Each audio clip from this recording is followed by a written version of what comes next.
to What Am I Rolling, a twice-monthly RPG one-shot podcast, hosted by me, Fiona. This is part 3 of our in-name-only one-shot, so make sure you listen to the first 2 parts before continuing on with this episode.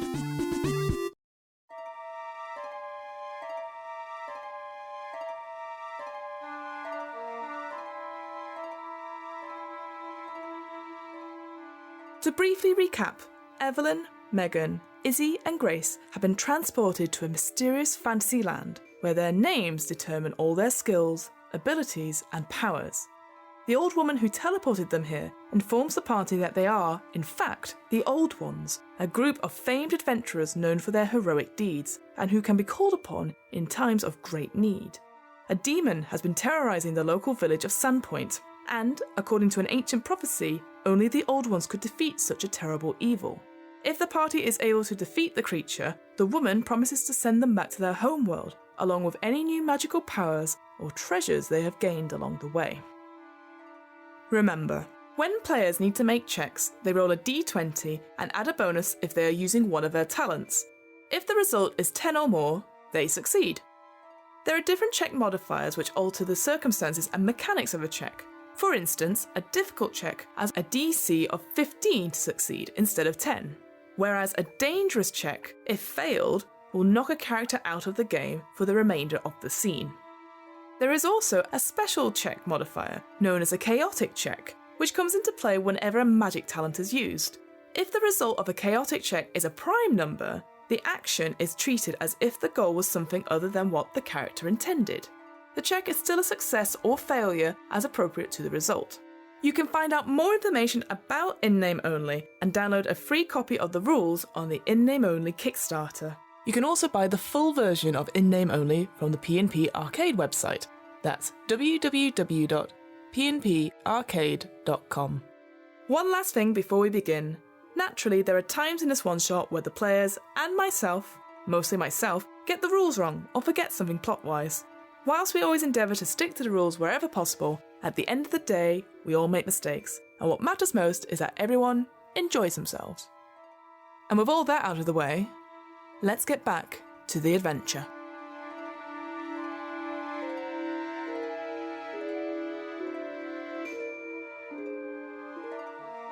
So we'll go with the tavern first. It's quite a short distance between the town hall and the tavern. I assume you don't get on Pearl, go over and then park. Just next to it, of course. No, Evelyn just goes and I follow. That was great. Crawling. Imitating Pearl. So you go across to the tavern, you open the big swing doors, and you just see what looks like, I would say, the fancy version of the Weatherspoons. The carpet. So exactly the same. Yeah. You've seen this tavern every town you've been in. It's quite a lovely roomy thing, and actually what you notice about this tavern, it clearly used to be a converted barn of some sort. So you've got the upstairs part. It looks like a piano player with these long flowing stairs coming down, and there's nooks and crannies where people are sitting and eating, and of course, in true Western style, the door opens when you're at the front. Grace and Izzy are back, and then behind looms Pearl, like the beginning of a Western. Everyone looks round, but this time, and what you notice as well about this tavern is that there are very few people in here. And again, you remember the councilwoman talking about how this town, people are starting to leave in droves because they're so worried about this illness and this sickness affecting them. That once someone loses a couple of their memories, it shows a big decline in their mental capacity, so it's just easier to get out of town and try and get away from the source of the sickness. So you see a couple of people, maybe a few older couples, a couple in the corner playing chess, maybe someone reading a book or something like that. But people look up and someone waves. And there's a couple of whispers like, oh, yeah. And there's some whispers you do hear of, the old ones. It's them. Yeah, exactly. But then there's people leave to your own devices. What would you guys like to do? Pearl offers me a smoke. I politely decline. You can't ad-lib with my Grace. She's mine. Oh, and I haven't got an end. Okay. Pearl's supposed to stay outside, so I'm like, Pearl, sit outside. And then I go and just take a seat back. Pearl sort of does that mental sign of okay, and walks around. And there's a big window which will just peep in. Oh, she's so sad. And I I look and make sure she's okay, and I like point at her drink and sort of signal that I'll take one out for her later. What's Pearl's like go-to drink? Rose water? Rose water. Oh, she fancy. Lovely. Little lady. She's called Pearl. By mistake. What would you three like to do going into this tavern? I'll grab a swift pint. Drink. Yeah, but I'm kind of like, I feel like I'm like looking around thinking, do I know anyone around here? Do you know anyone? You can make a check, so remember it's just rolling a d20. You're not using any of your powers. Oh, I was like, no. You're not using any of your powers, so it's just going to be a straight 20. Natural 20! Hey. Great. You don't know anyone. But I think I do. You can approach someone. Absolutely wasted that 20. Never going to roll as high again. Again, you're still coming back to your senses, and you know it's been possibly many, many hundreds of years since you have been in this plane of existence. Mm-hmm. So anyone that you did know is likely dead, or the descendants, and you vaguely, you've never really been to Sandpoint before. So I would even vaguely recognise a descendant. Unlikely, Even though genes are very strong. Genes are incredibly strong, but unfortunately not in fancy D&D. But the councilwoman has sort of, before you left, she would have gone through saying, the tavern owner, and it's called, the tavern's called like the Frog and Bucket. Classic. And she says the tavern owner, she's a lovely woman, you'll really get on with her. Just ask for her, she'll be right there. So, do we know her name? now here's the thing, if you guys remember, anytime we name a character, they get powers. No, I'm saying, do we know her name? She didn't say her name, but Neither did I. But this is what I think I'm going to implement, is that if you decide to call someone their name and say, is it so-and-so, and then that will be their name, and then they get powers. That's the rule I'm going with on this. Wow, okay. So please feel free to invent a number of NPCs that have powers that are useless. Three big ladybugs who can all run. Classic.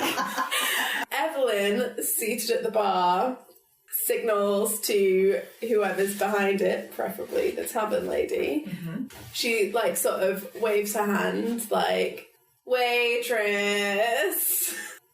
And You're like, she's dangling her hand, come serve me. Like a limp wrist. anyone. Waitress. So you're calling for attention. Yeah. Okay. There's a pause.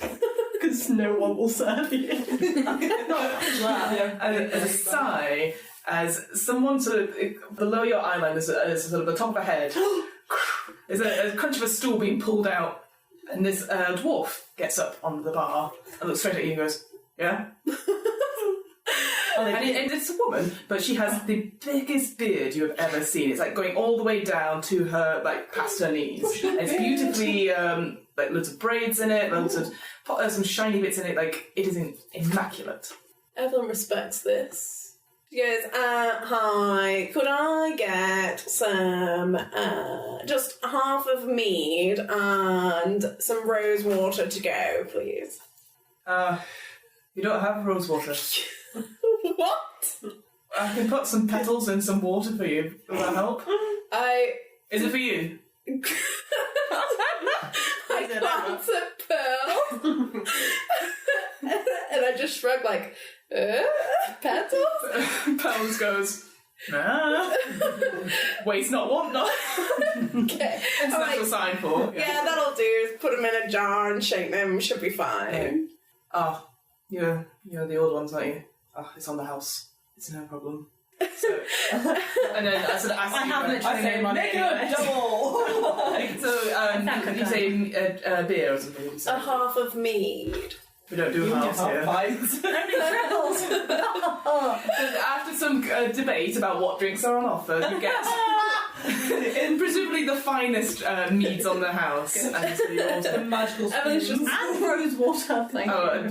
it comes as a picture, and all it is just a flower head stuffing on top. I imagine the water to be slightly murky, a bit clouded. 100%. You do not want to drink this water. No. The mead is probably safer. Yes. This time. Poor Pearl. Can I help you anything else? Evelyn's busying herself, wiping the rim of the mead thingy with her monogram handkerchief before she takes a sip. Isabel gets a bit leery on the free mead and says, great maiden with the beard. tell me your story. Like, I feel like you are tattooed on my arm because I have those tattoos that move. So I have just seen a little bid made on my arm and I can't remember why it's there. Tell me your story. Once more with feeling. Tell me your story. She looks over and goes, "Oh yeah, it's not me. You're Izzy, right?" I am the great Icebile. Icebile. That's me. Right. Evelyn just rolls her eyes like, for God's sake, she keeps pronouncing Do her you want to name see like my that. mighty swords? Not in peace, not in war. There's no weapons policy here. Oh, okay. Oh. I am out of flirtation. Oh God, you need to work on your game. Yeah. Right. Grace slowly steps forward, tapping Izzy on the shoulder, like, it's okay, you can sit down, you can retire your I am flirtation. so mighty that I sit down and crush a stool. Oh no! You might have to pay for that. I've had 3 meads. I hear you've come to help with a little demon problem. Yeah, Evelyn takes a sip of her mead and then, like, stifles a grimace and steeples her fingers over the tankard, and she's just like, "Oh yeah, did you know that elder's daughter who disappeared by any chance?" You weren't there when they talked about the elder's daughter. What? Well, It was just to Megan. It was just We run away. I was investigating alone, actually. Oh, because then you said, can I check in her bedroom? damn it. Okay, You were fine. Rewind. Okay.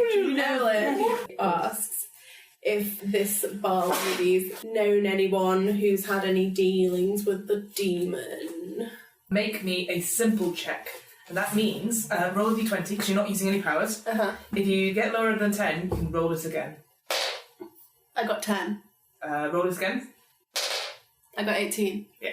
So even though you've made quite an impression on this bar woman, with Izzy trying to flirt with her, and then Grace... That is like loosest definition of flirting I've ever heard. I have a picture of you on my arm. Moving up to my heart. And the fact that you'd already sort of ordered ridiculous drinks and sort of turned your nose up a little bit means the tavern owner's like, a couple of people have, I know, no one close, thankfully, but we're thinking about moving out in a couple of days, shutting up shop. I've got a cousin in Stonehaven. We'll probably move there and help with his business. What business is that? Stop laughing at my character's voice! It's just because someone's literally been like, our livelihood is scuppered. And you're like, what's the business? I need to know. Can I get a discount? Maybe the fish hunger can help. It's just making Candles. No. Oh, why would I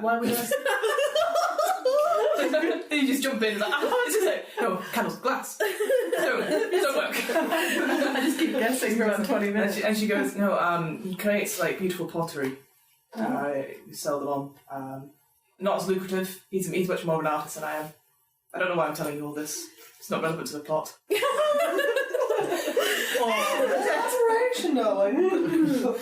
Evelyn's like, I'm very sorry you feel you have to move. We're actually going to try and stop the demon because we hear it's a bit of a nuisance. So, do you have any, like, potential knowledge of this demon that might help us so that we could maybe save your livelihood? Our woman goes, and she points to a corner where the patron with a huge book says, you might want to start with him. He's a librarian. He's been trying to read up all about the stuff there. Okay, Evelyn barely waits for her to finish before she just stalks over to the book guy. And she just sits down and she's like, Bookman, how's it going? The librarian looks up and you can see, again, a very stereotypical librarian. So swept back, posh boy hair, huge, like, thick glasses. Like, I'm terribly sorry. Oh, gosh. Oh, you're one of the old ones, aren't you? Oh, we've heard so much about you. Oh, thank goodness. And basically from this book, pulls out maps, pulls out schemes and stuff. Goes, right, well, what do you need to know? Literally everything. Sorry. From the beginning. Yeah, so how do we get to this Emig's place then? What you need to know is that there is a huge maze at the beginning, and there is a gate, in essence, and it basically, it's like a mirror, or that's what we've heard of, and it shows you your true selves. Okay. So we've had adventurers go there, strong, men, honest men, and they come back whimpering cowards because it's showing them their true selves. It's quite we don't know how to pass it. It's definitely one of the obstacles you probably will face. There is also a very number of traps.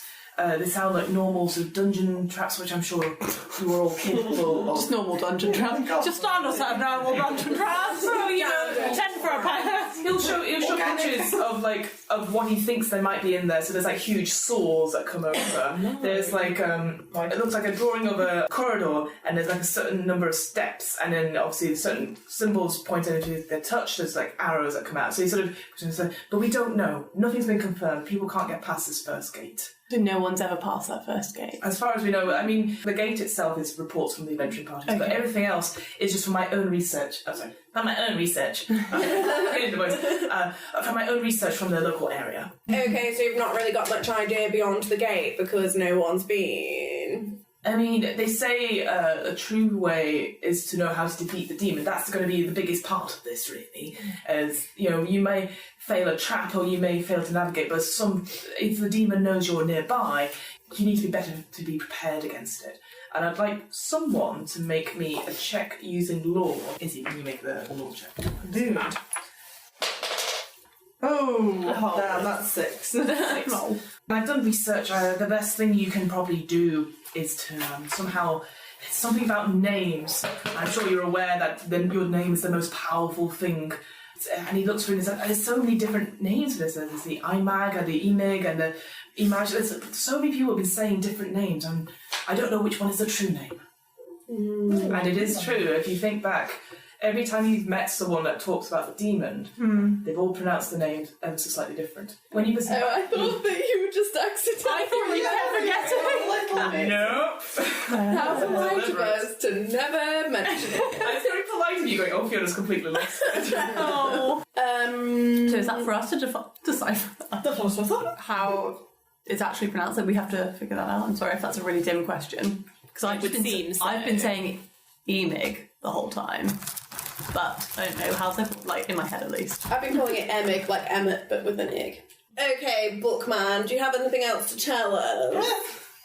There also could be, as well as traps, and as well as the maze itself and this gate, there could also be another monster. You know how sometimes you have the big baddie boss at the end, sometimes you have the minion. It goes through other notes and he pulls out, yes. Well, the one I think, which is about just sort of calculations in the air, he goes, yes, I think with a 70% chance, I think you might face maybe a Minotaur. They're very usually associated with mazes. Okay, and what are Minotaur's weaknesses? I wouldn't know. I've only read about them in stories.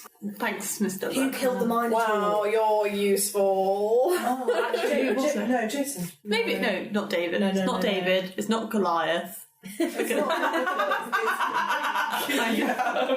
just thinking of famous people. I've literally just killed the Minotaur in Assassin's Creed Odyssey as well, and literally beforehand they were like, hi, here's a lesson in Greek mythology, and now I can't remember anything. So, whilst you are talking to the Bookman... No, just Bookman. Just Bookman. He doesn't have a definite article. We can't presume anything. Megan. I'm elsewhere. Yes. You are elsewhere, so... You've talked to the councilwoman and she has said she will escort you to her dwelling. And it's not far, it's a couple of streets away. And again, you notice the same thing that these guys saw in the tavern. The streets, although they were busy for market day, slowly but surely the shops are packing up and people are leaving in their droves. As some of the houses you pass are boarded up. And a couple close to the councilwoman's house, she doesn't live in a very fancy district at all, just a very sort of, not run down, but she doesn't see herself as above, she sees herself as an equal. Yeah. And you pass several houses where the doors are just wide open, and often you can hear crying from inside, sometimes children's crying, and you might glance in and you just see one house you see is just a woman just sat on a chair just looking into the wall, not moving at all. The councilwoman quickly escorts you on. Sometimes you see people shuffle out, some people come out of their houses to sort of greet the councilwoman, blink a few times and then shake their head and go back in as if they've forgotten something or forgot what they was about to say. The councilwoman leads her to a house, and it's a very homely sort of a bungalow type flat. My daughter's room is up the top on the right. I'd ask you, obviously, feel free to search, but if you couldn't, leave it as you found it, because I so hope she might come home. And she bustles away to sort of probably the kitchen to make some drinks and stuff. What would you like to do? So I immediately go into the bedroom. You go into the room, so as you open it, it is a very typical sort of teenage room. And actually you're surprised how, again, your memories of sort of the your past life come through here. There are like pictures on the walls, but they're not like the posters that you've been used to in real life. There are sort of scrolls, there are sort of a whole wall full of books, beautifully sort of kept there. And you soon sort of realise that this girl loved reading and kept everything pristine and perfect in every way possible. The bed, beautifully made up, and there's a lovely window looking out onto a sort of ramshackle garden. It's a room which is quite small, but it's clearly well loved. Oh, okay. I let out a sad sigh, but this is exactly what I wanted, because this says to me the sort of room of a girl that keeps a diary, which is exactly what I'm looking for. Excellent. So I start looking around the room for a diary, being very careful, like not rummaging through things, like very carefully, like gazing over the bookshelf, looking at the bedside table / under the pillow. Do I need to roll for this? You will, and I was going to ask, do you have any powers that you want to help you with this? Well, not really. The only jammy thing I was thinking of maybe doing is seeing if there was a potted plant and using nature magic and asking it if it remembered her saying anything in the bedroom. You can totally do that if you want. Yeah. That's such a creepy plan. Who did you fancy? Are there plants in the room? There is a plant in the room. As a bookish girl, she's got a couple of plants, but there is one beautiful sort of orchid type plant. But again, the memories of this world are slowly coming back to you, and you don't recognise the plant itself, but it is a beautiful, almost something magical about it, sort of the way the petals are and catching the light. I'll try and use my nature magic to talk to the plant first. Excellent. So is that a +3 for your modifier, for your spell? +3. Yeah, so roll your d20 +3 and tell me what you get. That is 14. 14. So as you sort of look around the room, you sort of see this plant, and you start casting your magic, and it sort of around your sort of fingers, sort of little sparks of magic comes, and the plant doesn't necessarily speak to you, but you get the sense it sort of becomes aware of you, and you sort of get on sort of almost like the same wavelength. Okay. What would you like to ask? Is there a limit on? Because I'm assuming I can't just ask it. We'll see. How do I get through the maze? With my plant problem. Okay, so first of all, I'm going to ask, does she keep a diary? You get the sense that sort of the petals start moving a certain way, and you get yes. Okay. Do you know where it is? Suddenly the leaves start changing a little bit, and there's sort of a point towards the bed. Okay. When was the last time you saw her? And in your mind this time, sort of the smells and the aroma of the plant sort of overwhelms you slightly, and you get actually, because of your connection with nature, this sort of image comes up, and you see it's like a late night, the window's open, a girl, long black hair, dressing really sort of quickly, writing something down, slapping the door, like looks up towards the door, thinks about it, shakes her head, and then gets out the door. Its sense is that it was recent. Okay. I don't know a timestamp or a date on it. Okay. And then... And you get the feeling, again, the plant can't really give you sentience or anything like that, but you get the strong, it's almost tension, this sort of fear emanating from the scene you've seen. Okay. Was she herself as you knew her? You get no response. Okay. I thank the plant. So polite.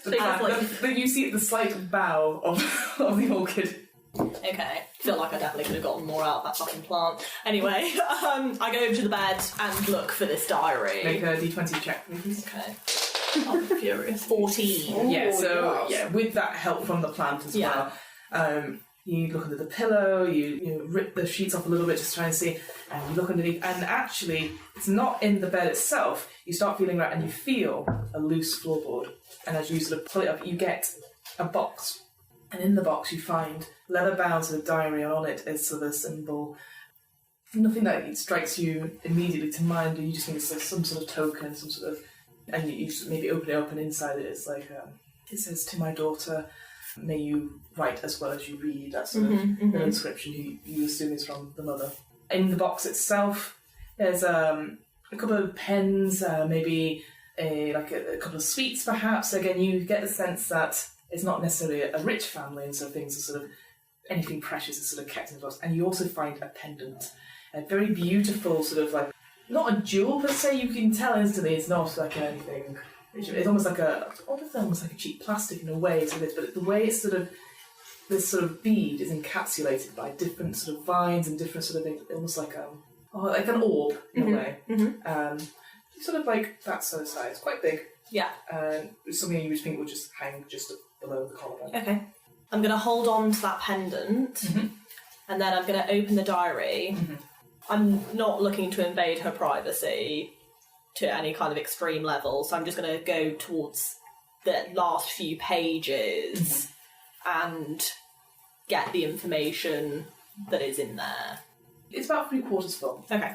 So the last couple of entries you sort of skim through, and there's interesting things. It's in this diary you see the date written and then scribbled out and then written again several times, as if she's forgotten certain things, and sentences repeat themselves slightly, but then eventually she sort of gets into a pattern where she sort of says the time of day, so sort of mid-morning, I went to the shop, I did this, and actually now you look at it, the penmanship and the sort of the more fingerprint marks or sort of more smudges on it, and you think she might have had this on her quite a lot. Yeah. To keep reminding herself what she was doing, where she was doing it. It mentions dreams. It mentions talks about how the dreams itself, right at the beginning, seem very vibrant, how she would be in a cavern, in a cave of some sort, and there'll be something there asking her questions, and she wouldn't remember the questions, but there'll be stuff about a choice she would have to make, and to save someone's life, what would she do? And she would make this choice, and then the next morning she would forget what choice she made, and then over and over again this dream would repeat until basically all she could remember was the choice, cave, and the last sort of thing goes, I know what I need to do. The only way I can save my family, my town, is if I go. And then at the end it sort of says, like, Mum, if you read this, don't look for me. I'm doing this to save you. Oh no. Okay. And that's all, anything useful I can glean from this diary. And what you do glean as well from it, that's a good point, is that there are little bits of information about what she too has researched. She talks about meeting some librarian, bits of puzzles and stuff, and she writes about a gate, and the gate is repeated several times, and it shows true self, and she says true self, and then she sort of says another gate perhaps. And then she says, true self, be true to yourself. Any mention of the maze and stuff, she talks about how she's got to be prepared for that. At the back of the maze, you see a to-do list, which again is crossed out, repeated, and it says string, rope, vine, string, rope, vine. Right. I close the diary, think for a second, put it back in the box, put the box back where I found it. I'm keeping hold of the pendant. It's in my hand though, it's not on a pocket or anything. No, I assume you got it out, yeah. So I leave that. Can I ask Mr. Plant Friend one more question? Of course, yeah. I'd say your spell's still up. It's like, you're still getting used to things. Yeah. So I turn to the plant and I say, do you know about the demon? No response. Interesting. And I hold up the pendant and I say, do you recognise this? And again, this sort of aroma sort of come in, and you get a vision. The same room, clearly years and years before, where you see a younger-looking councilwoman comforting a much younger, almost childlike version of her daughter, who's crying quite a lot. You see that they're in sort of mourning clothes, and you get the sense of sadness and passing. He'll always be with us. His memory will always be here. This is so sad. and she said, always, he loved you, and this is you are his most precious thing. And now we remember him. Oh, that's heartbreaking. My eyes get a bit tearful. I very quickly wipe them away in case the orchid sees. Sure.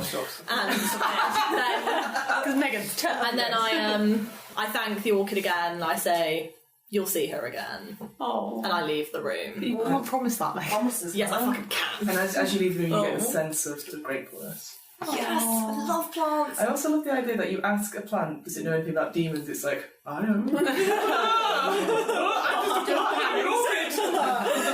It's worth asking questions. It was worth it. I just like the idea going, oh shit, I had a dream. I am the demon! I lost all of my memories. I used to be a person, and now I'm a plant. It's actually her. I'm picturing like Little Shop of Horrors. Like... Yeah. Not as mean though. So I'm going to find the council lady again. Yeah. And I'm going to show her the pendant.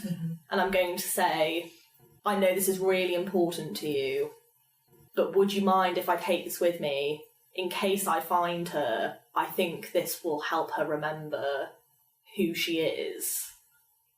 The councilwoman, she sat at her kitchen table with, like, sort of, she goes, she wouldn't have left without that unless something bad was happening. That is a memento left by her father. He was her world, and that would have been her most important memories of him. I promise not to lose it, and I put it in a very safe place. And then I say, your daughter's very brave. Well, she'll be grounded for the rest of her life when she comes back. And I say, right on, sister. And then I say, I'm going to go find my Drunk crew. friends. Meanwhile, we're getting smashed. But this has been really helpful. Thank you so much for letting me Thank you. come here. Your friends, I sensed animosity between you and them, hence why you sort of stayed back from them. But remember, in our greatest need, friends will always be there. And I feel you can rely on them. I'm not so sure about the ladybird, though. Because that thing looks fucking cruel. Oh my god, Pearl's actually such a psycho. We don't know. I let out. That's why Evelyn liked her. I let out a sigh and I say, she's probably the best of the bunch. But thank you. Turn on your heels and then I kind of nod my head and head to the tavern. Jump cut. pub. Evelyn's dumping the petal water like into the air for Pearl to drink. And it's fucking gross. But it like smells kind of funky and it's like there's an aroma. Pearl loves it. The pincers are going fucking mental. Like, God, I feel like we need to like take a pause off that scene. Like, I feel quite drained. Thank you, Meg. you gather as much as you can information from the librarian with some time, and you get the impression that the maze will be tough, but again, maybe some sort of preparation, whether it be through like finding materials, torches, lamps, some way to mark the way. Again, these are all things from his research. The other thing, again, talking about this idea of a mirrored gate, something about showing your true self. So you're also pondering this, and of course, Megan, at this point, you see them come out, you see this horrific ladybug making a proper meal out of this rosewater, as one can. I don't like the way you're representing Pearl as horrific. She's a lady. Huge ladybird! Is that graceful about her? Ladybird. I thought of her as quite statuesque. She wears a necklace. She's a classy lady. Oh my god, she's definitely new money. What would you guys like to do? We definitely need a debrief first. Yeah, so we need to catch up. Oh yeah. Because Meg's been away for Okay, I'm going to go into the tavern and be like, come on, guys. Like, nod towards the door for it to, like, them to come outside and have a word, because I don't want to be shouting about the fact that I read this girl's diary in the tavern. Sure. Evelyn gets it straight away. Before she leaves, by way of thanking Bookman, she like takes her monogrammed handkerchief, like dabs her brow with it, and just like throws it towards Bookman. She's like, "Thanks, Bookman," and then she leaves. Okay. As she's leaving, Yeah. Grace and Isabel notice that he's not reacted at all. It just falls to the ground and kind of, we all follow it. Like, Oh, he's our going eyes to pick follow that up later. it. Later. In a similar fashion, I get inspired by it and throw a sword. It's policy! She loves it. Oh my god, Izzy's been on the mead so hard.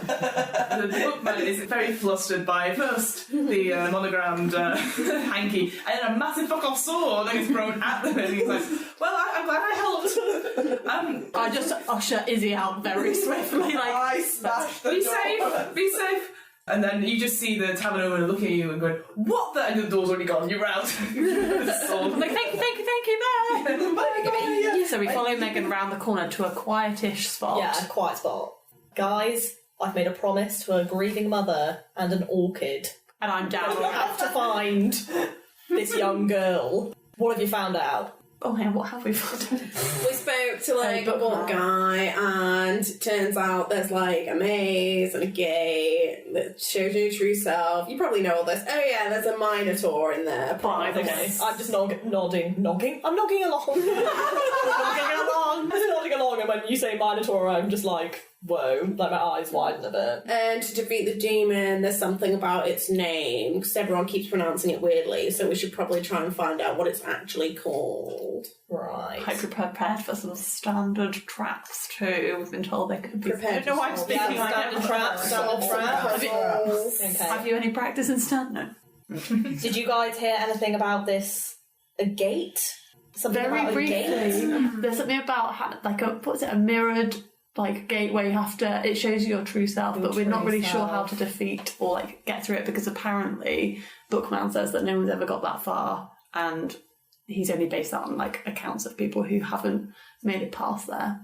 And I immediately go. And those who've come back have not been their true selves and been shaken to their core. And I'm like, they've never been the same. Bookman, oh, never mind. We can never return to the tavern. You can tell the bookman has never been outside of a library. Like, you know, the tavern is the new place to go, because presumably the library's been shut. But I'm immediately like, she mentioned a librarian, and I'm like, do you know whether he was a librarian? Yes, he was. Evelyn was just being dismissive, calling him Bookman. Well, I could have called him Bookie McGee, but I thought that would be a little bit... a bit too That far. might be naming a character. Yeah. But Megan, where have you been? You've been gone for quite a while. I went back to the councilwoman's house to see if I could find anything out about her daughter. Right. I read the end of her diary, and it was a bit all over the place. I think clearly her memories were going. But she mentioned this gate. She also mentioned that she's spoken to a librarian, so whatever information you guys now have from Mr. Bookman, I'm assuming she also had. I can't help but think this whole your true self thing is the key to solving this. She did not mention anything about a Minotaur though, so that's horribly worrying because she's headed that way. So, as I previously said, a plant and a mother are expecting her back. So if she's been murdered by a Minotaur, that's far from ideal. I try and calm myself down. But everyone here is emotion magic, so... Flip it out. So guys, what do we do? I mean, obviously we've got to head to this labyrinth, but I'm worried about this true self malarkey. I don't want us to get there and then just be stumped to the gate. So, any thoughts? How about you, Izzy? Even in my drunken stupor, my sword that extension of my arm starts to burn again. And it starts to burn the memory, so I sober up pretty freaking quickly and really try to get in touch with the kind of feelings pulsing through me from it. The memory of someone comes back to me, and they talk about a cloak that needs to be used. Okay. And I try and shout out to and be like, guys, I remember this, and everyone's like, shut up, you're drunk, and I'm like, no! Roll a law check for me, the D20 plus your... I think it's 2 for your law, isn't it? Ooh, 10! 10 plus 2? 12. 12! So you remember in your previous life you may have studied like Jason and the Argonauts, so there's something about a fleece, a sort of golden fleece that would hide the invisible wearer, but there was just a tale. You're not sure, you've never fought a Minotaur, or at least you can't remember fighting one like this. Invisibility, though, could help. When you look around the town, there doesn't seem to... Any shops you see are sort of boarded up, so any sort of magic shops probably aren't there. Evelyn's like, oh, but we could maybe make an invisibility potion, right? And then she looks at Pearl, who she's just fed some delicious ingredients to in the form of rose water. And she holds out the jar expectantly for Pearl to vomit Wait a minute. into. Oh no. That bitch got 14 plus 3. Yeah! 17! 17 for Pearl's potion making. She holds out the jar expectantly, like, So there's a moment where Pearl goes and sort of coughs. Oh no! It's going to smell so bad. And then Why do the little tendril? I'm not drinking. And out of it comes this almost luminous liquid. But then as it comes into the sort of the bottle, the pitcher, and as it sort of settles, she goes, it's a whole rose water pitcher to herself. Oh god, there's so much. And she sort of shakes her head a little bit, and then as you do so, you can see this luminous screen sort of goes to the top and almost separates. And you can see there looks to be a potion of invisibility. Just with a few petals on top. Evelyn just smugly screws the lid back onto the jar and just slides it into like one. Done and done. And then she's like, next. Is that enough for all of us, or is that... I think it'd be enough for a drink. You don't know how... The problem is... How long it lasts. How long it lasts. That was a very good roll, and you've relied on Pearl for other potions at different times. She's really happy. But you don't know how good the invisibility will be, and you don't know how long it would last. Standard. In normal times, it's usually been helpful for sneaking past enemies and stuff, but as soon as you make an attack or you make an action to sort of move something in its way to that, you have become visible again. I will say that. Okay, Evelyn pets Pearl on the head affectionately. Like, you always come through. You hold back her antennae.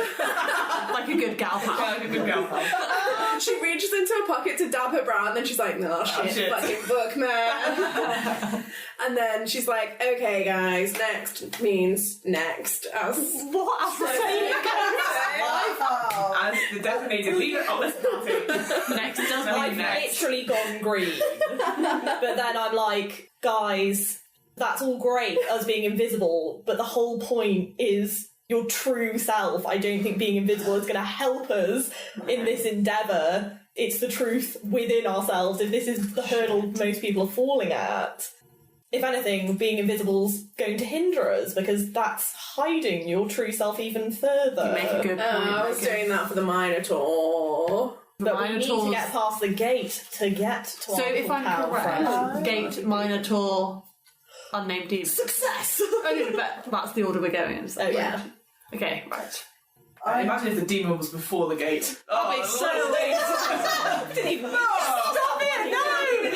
I just want clarity on this one. What are you guys doing? Are you gonna go towards... Yeah, we need to do something. We really do now, or do you wanna... Do we have supplies? Should we go get some supplies, or can we jammily be like, and here's the torch I always have? I know what we should get. Some fishing wire from the fishing... Because, yeah, I've got... Actually, breadcrumbs. we need some... box style, use fishing wire. No, but also, there was a repetition, string rope vine. No, I know. And so maybe we should try and find something like that kind of structure. Yeah, some fishing wire. I understand for like the whole like. Make for me just a straight D20 check for me. 10. There's no pattern itself in the sense of rope, string, vine, but then mention of fishing wire, you kind of realise that all these things would be good to leave. Fisherman's son. Oh my god. Sure, we'll go with that. Let's take him with us. Oh yes, he's the demon. No, he's the key.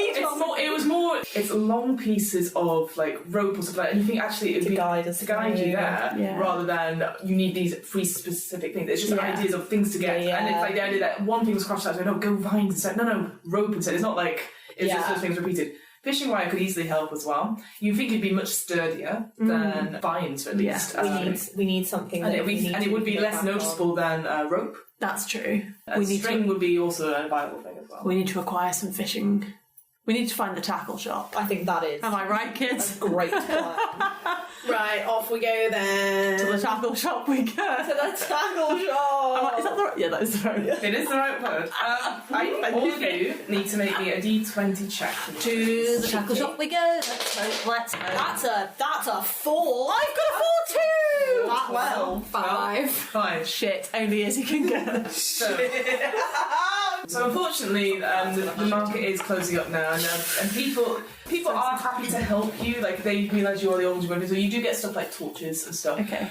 Unfortunately, there doesn't seem to be anything tackle related. There's someone says, well, I've got string, I don't know if that will help. And so you can't, the idea is that you can't, unfortunately with that check, only one of you did pass. So So Izzy wouldn't be able to get it, and then only Izzy can use it. It wouldn't work like it's putting it on more as a group check. Like, We can cobble it Yeah, together. string is fine. Okay, but we've got something that Can have the be same used. purpose.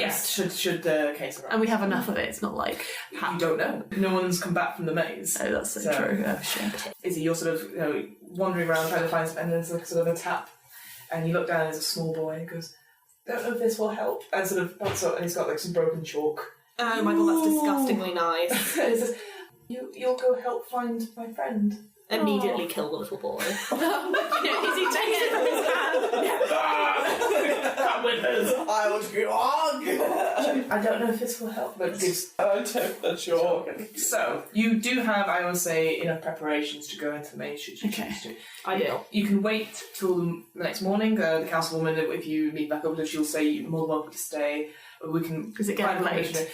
It's round to the dusk now, and you know it will take you like an hour or so to get there. We should And it will be dark. But does it matter? We don't If know. we're in a labyrinth anyway. That's very true. We need to be able Do you to get what I see the mean? stream. But I'm getting quite nervy and anxious because I'm very invested in saving this girl. That's true. So I'm like, I'm reckon happy we to should press go on? and scout it out. If you guys would rather rest until morning, I'm happy to go and try and assess the gate situation, but I would like to go now. I'm not too tired. I could probably go now, but we all have to be on board. We look at Evelyn. I just jump onto Pearl. Literally saying nothing. Right. Steve. I just click my heels against her sides. She doesn't have to fly. But this as time. you She can start just walk. flying up, I'm like, Evelyn, wait. What if this thing can also hurt Pearl? No, yeah, because Meg does have the intel that Pearl. Pearl's a shady bitch, potentially. No, but I mean, Pearl to get to the gate and something fucking... But we could, use her as a tester. I'm so sorry. Is that bad? At We that, could sacrifice Pearl. Evelyn immediately drops Pearl to the ground. She's like, you stay here, Pearl. And then she shoots a look at Grace like, you fucking touch my ladybird. And then... It gives you the biggest sort of cow eyes, a big ladybug kind of goes, oh, I want to stay here. I'll go with you. I just kind of shrug my shoulders I mean, she might be fine, but think of how you would feel if you lost her. Okay, I'll say, Pearl, you can come. But when we get to the gate, you have to stay a safe distance away. And if anything happens to me, you fly away with Rocco and Cyril, and you don't ever look back. Oh! And I put my hand on her. I'm like, oh, I'm so sorry. Kind of laughing in the background. Great. Sort of uses her mandible and is like, okay. Let's do the shit. So we all okay. proceed on foot. Yeah, let's get ourselves to Excellent. this. Oh no, I ride Pearl as far as I can take her. I mean, come on. And we walk. So Megan and I are walking, but we're kind Yeah. of discussing potential, how best to. Are we going to use? I'm really sorry if this sounds silly. So the rope. Got string. So are we going to Gotta get past this sodding do we gate, though. use it to guide us through to know where we're going, or are we using the chalk to mark on walls? I think we're we going to should have to tie it assess at the together. beginning Yeah. and obviously See how far it leave the gets. string and see how far it gets, but also leave chalk markers Okay. or maybe little notes, because I've got a feeling Oh, we're going to memories. forget things as we Yeah, go that's through what I was this thinking. little labyrinth. Yeah, I was quite. Rip that nose I up. see a theme! On the way, we're discussing how best to Yeah. sort that. Super. And what we're going to use it for. Yes. Super. Sorry. So you are making your way. You've got some directions to where the Walking fast. and you're walking your way there. I'd like to know what is your marching order. So who's going first? Who's going second? Who's going third? And who's going last? Evelyn's first, I think. Can ladybirds see in the dark? She's got glow in the dark thingies on There's nothing Google can't tell us.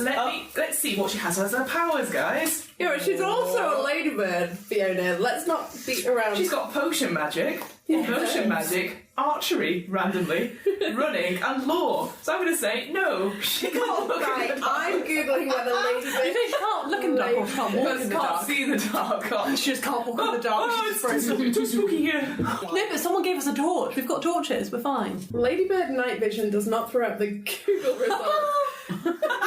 You would think. But also, we need to be intelligent about this. Is this the order in which we're going to have to... Because I think A Evelyn was ladybird going has ahead two and then we eyes, were. but it doesn't see very well. Actually, she has a massive pair of glasses on as well. Oh my god! Pearl's usefulness. Oh my god, yeah, she's got Just mother of pearl diminished. glasses. Oh my god, So extra. It's aged 30 years. Okay, Who is going first? Riding Pearl, I have a great vantage point, so I'm happy to be the vanguard. But I think Megan is also pretty fighty, as is. I think Grace is definitely at the back. I don't know, I think wouldn't it be a good idea for Izzy to bring up though, like, the rear? Oh yeah, maybe Izzy should bring up the rear, and Grace is an archer as well. So Grace We're in will the ride. middle. Or ride with Evelyn. Grace, me is. Yeah, I mean, I don't think it matters too much about our. Nah. Yeah, I mean, she I reckon says we're that just as flash useful as forward. each other. No, I think you're far more useful. yeah. Don't say that. So, Evelyn, Megan, Grace. Oh, okay. Yeah. Is that what it was, right? Yes. I think Megan would make the first move out of her and Grace anyway. Yeah, So. Okay. I agree. So I'm slightly apprehensive despite my amazing running skills. You're just so quick. So quick. Run. I would like all of you to make me D20 checks. I'm just going to do it into my book. That's 18! Right, hang on. Go around in order, so go on. What was it? 18. 18? 7. My eyesight's as bad as Pearl. 18-ish. 16. Alright, you do pass, even though Evelyn's like, that away! Pointing in the opposite direction. Nobody can't trusts see. me. Pearl's like, eh. I was like, yeah, that seems legit. So you slowly make your way out of the town, and you leave the lights of the village behind you, and you make your way into the dark forest. Sorry, I always think of Monty Python, which is like, you are in a dark, expensive forest. It's in a dark forest. And as you sort of look up, the canopy starts coming over the top of your heads, and you hear maybe an owl or two. And you make your way through the path, and you can start to see footprints, and you sort of follow them. And Are they human? they look human. Oh, they look humanoid. Okay. It starts to tail off a little bit, and then you find, as you go into sort of debris, it's sort of like swords, shields, a couple of arrows and stuff like that. But they don't look like they've been used in combat, they just look as if they've been dropped. Discarded. Forgotten. Can we pick one up a might shield say. or something? Can we pick up Can I anything get that's some pretty arrows? particularly good? Just roll a straight 20 then. That's a 15. 15. Yeah, so there's like some shields there. Do I have to roll for that as well? No, because again, you're sort of picking these up as you sort of go, just making sure like you see what you see. So yes, there's some shields, there's some arrows, there's like one of those horned helmets. Ooh, Izzy would look good in that. Yes. You're like, mine, bitches! At first you only see like one or two, and then you start to see quite a few piles of stuff, and you're wondering, where has this all come from? No blood, no bodies, no nothing. This is the gate. Yeah. And then you get to a clearing, and you sort of stop at the clearing, and you see, actually, who was it that had dreams about, or had things about, you had a vision about this, and someone else had a vision. Oh, it was me! It was you, yes. Yeah, because I said your name wrong. That's right. I remember now. Both of you recognise it as where you saw it in your vision, this sort of clearing with the trees and this hole into sort of almost like a hobbit's hole type thing. And you feel sort of this breeze come out, and it's silent. And actually, if you listen, the birds have stopped cawing. I seize Grace's hand. It's a bit clammy. Very clammy. Oh, we're in clammy heaven. But the thing that becomes immediately apparent is that this hole, this sort of tunnel, isn't as big as you thought it was, and it looks like... Oh no, there's only room for one. No. Pearl's not gonna go. Wait, have you literally just made it small? In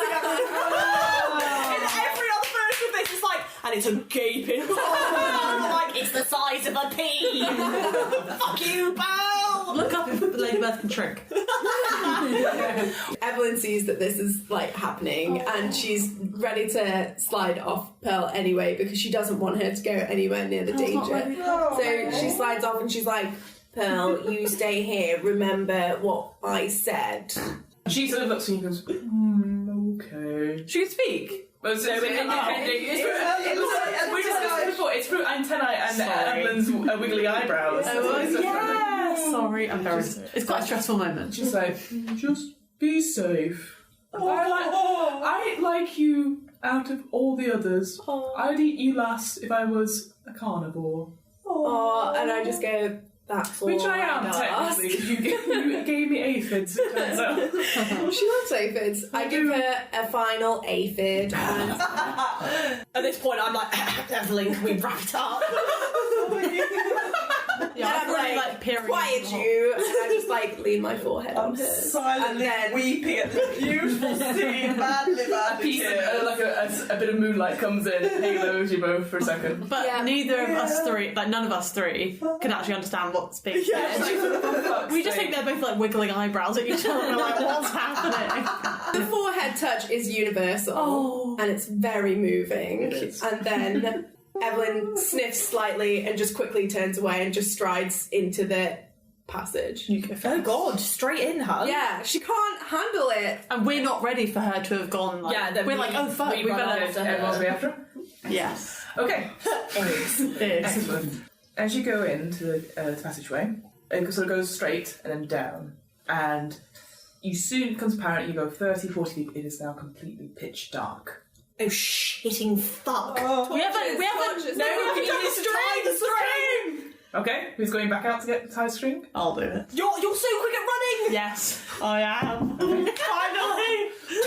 Tie it to a tree. Do I tie it to Pearl? No. No, like Pearl's come to the edge of the entrance to see, like, she's staying outside. I know, because I'm going to we get can't trust that Pearl's gonna like. No, we should do it today. There's a massive trust oak. you. But like, what if she gets scared and flies away or something? Tie it to the closest tree. So I run back. Yep.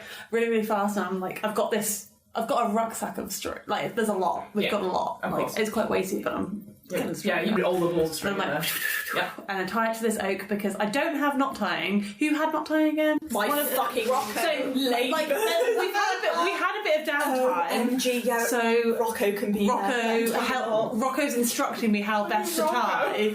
So I'm at the oak and I'm tying it and it's really strong and I'm like, is this right? I need you to do a straight roll for that then. Oh, 12. It's sturdy and Rocco sort of okay. nods. He does an international sign of going, good work. Okay, so I give it like a final like tug just to check, and then I kind of like I don't know how to describe what's that. It's a spindle sort of thing, but it's a ball of string. But I've got it, and I kind of like pull it as I'm going. So I go back in and I call out like guys, and then Grace. that's what I follow in. But you're not very far in, are you? No, we haven't got very far. No, usually you would have stopped. I'm holding on to Evelyn at this point to make sure she doesn't go any further without her. So how Like seizing her arm. Like, wait. So you would have all waited until you're all back together, but it is pitch black in this cave. Are we going to use any of the torches? We've got torches, let's do Are this. they like flamey torches, or are they torchy torches, like modern day torches?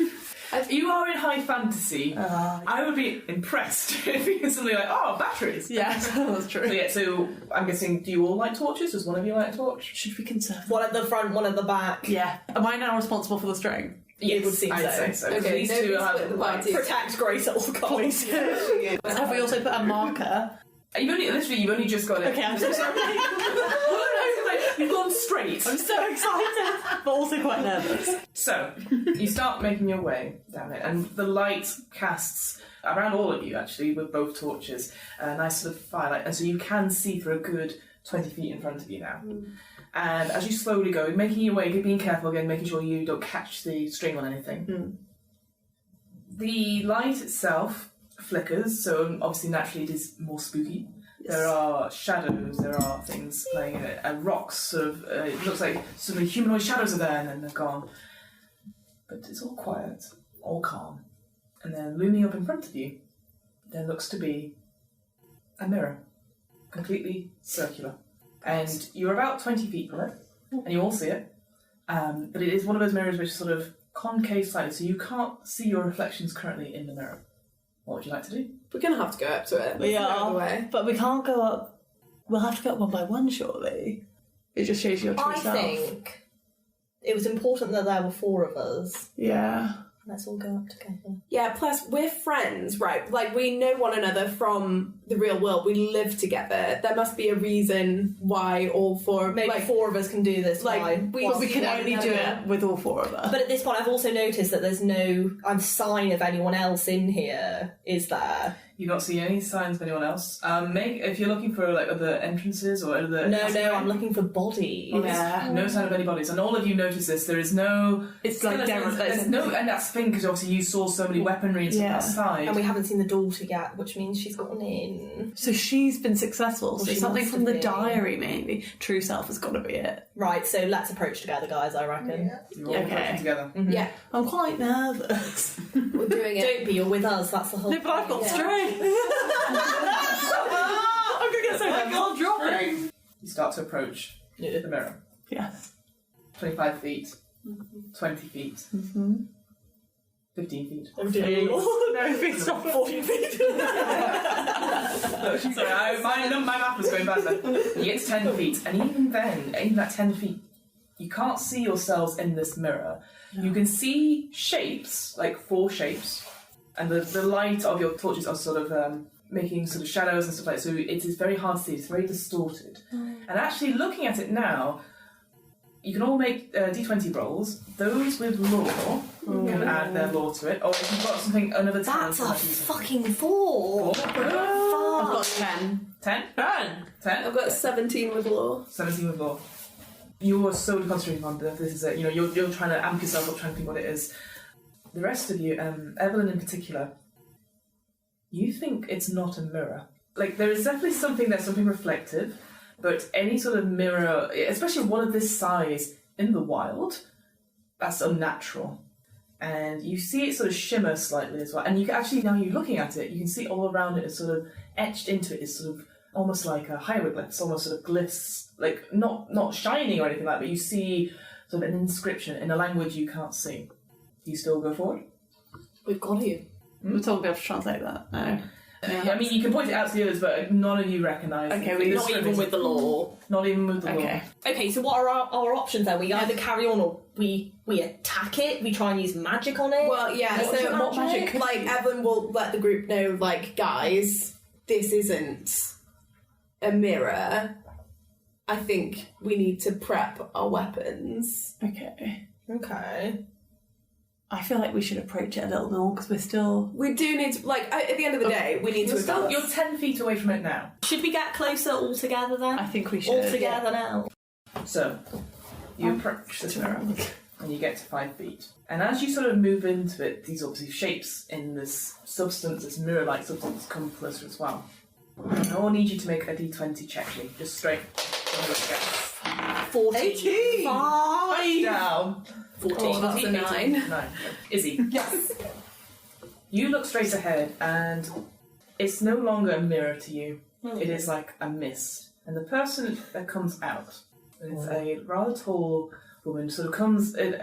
It's weird, she comes into a room and she's like, I'm so sorry I'm late. Oh, I got the bus here instead of using my car. Oh, but don't worry, I'm here now. It's fine. Oh, I left all this stuff. I'm so sorry. Okay. You see another lady come in wearing a beautifully bright jacket, sitting down and said, you shouldn't worry about jobs. It's fine. You know, you did so well to get this one. You'll be absolutely fine. Evelyn? Oh my god. Yeah. Grace. She said, I'm so sorry. It's so hot outside. And a similar sort of a girl with brown mousy hair stepped forward saying these things out towards you. And Evelyn, these aubergines, man. Teriyaki sauce. But can we only hear, like, you can only hear, you can't respective- see your respective ones. You see these other people, and only Megan and Izzy recognise them as your previous selves. Will our party be able to stop the demon from terrorising the small sleepy village of Sandpoint? Will they be able to retrieve their lost memories of their former lives? And once all this is over, would they want to go back home? Find out next time on What Am I Rolling? The What Am I Rolling podcast was created, recorded and edited by me, Fiona Howat. This episode's players were Evelyn Goodall, Megan Roderick, Issie Fenlon and Grace Potter. This episode's RPG was In Name Only, created by Doug Levandowski, Jack Rosetree and Alison Cardinale. You can find out more information about In Name Only and download a free copy of the rules on the In Name Only Kickstarter. You can also buy the full version of In Name Only from the P&P Arcade website. That's www.pnparcade.com. The theme music was 8-Bit March by Twin Musicon of twinmusicon.org. Licensed under a Creative Commons 4.0 license. If you want to find out more about the podcast, check out the website. That's www.wairpodcast.com. Fancy getting in touch? Email the podcast at whatamirollingpodcast@gmail.com. Finally, follow the podcast on Twitter and Instagram at WAIR_podcast for the latest news on upcoming episodes. And remember, adventurers need not apply.